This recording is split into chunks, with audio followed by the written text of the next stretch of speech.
It is always a treat to me to discover a new game and a new franchise I've never heard of.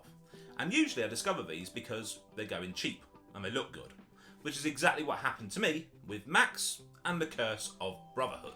I picked this up on the PlayStation 4 for £6. It's available on pretty much every platform, so no matter what you've got, you should be able to find it. I think it's from the 8th gen onwards. And let's start off with the fact that this game looks absolutely brilliant. It's 2.5D done spectacularly. It's obviously a platformer, but it's got some really clever mechanics which make it stand out from the crowd.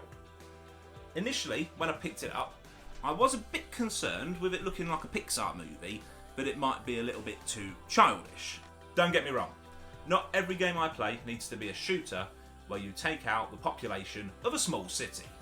I'm open to different things and I do enjoy a platformer, but equally I didn't want it to be too family friendly. Well, this is mostly family friendly.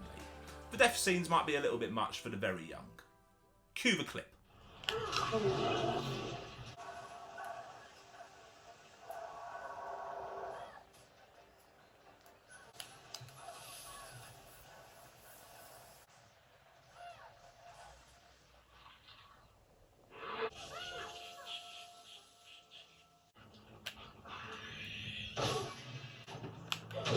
That might put off some very young gamers, but in general, it's fun for all, just like Mario.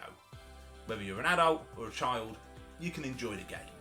Playing this game, with the graphics being as they are, I got feelings of either Abe's Odyssey or Heart of Darkness on the PS1 back in the day. In fact, I'd probably say it reminds me of Heart of Darkness more than anything else, which is a game I loved and still own.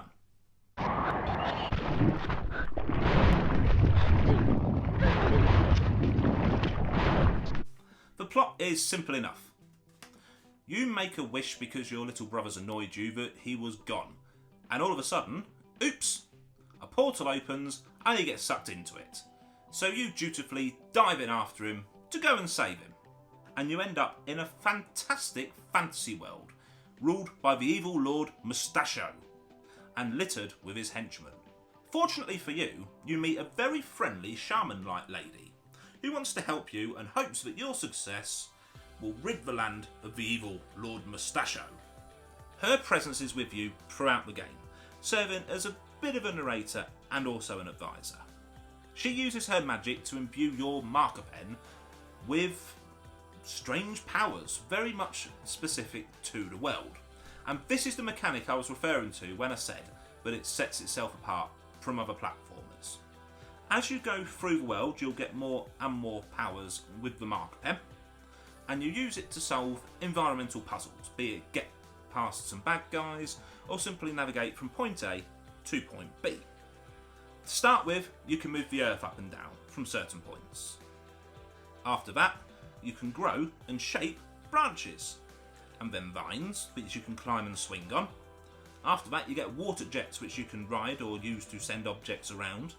And finally, you can fire energy.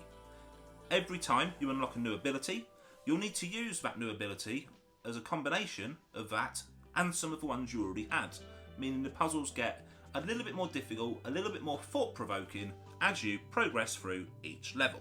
I loved this mechanic. I haven't played a game that's got one like it, and it just really helped it stand apart. I'm not saying it was the most thought-provoking, but there were a couple of puzzles which I really had to think about. But just the way you did it in this, and I'm going to say it again, beautifully rendered 2.5D world, it was just a joy to play. I had an absolutely great time from start to finish and loved getting each new ability. And yes, I did get a sense of accomplishment through solving some of the more difficult puzzles. My one and only complaint about this is that the game does hold your hand a lot. There were times when I would have rather been left alone to discover things for myself as opposed to having the game steer me in that direction.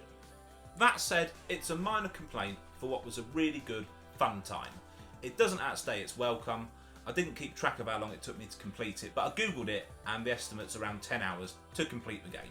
There are collectibles along the way as well, which can elongate that time and add a bit more gameplay to it for you, make it a little bit more fun, make it last longer. I really love this game. It was such a good, fun little find. I'm delighted to have it in my collection.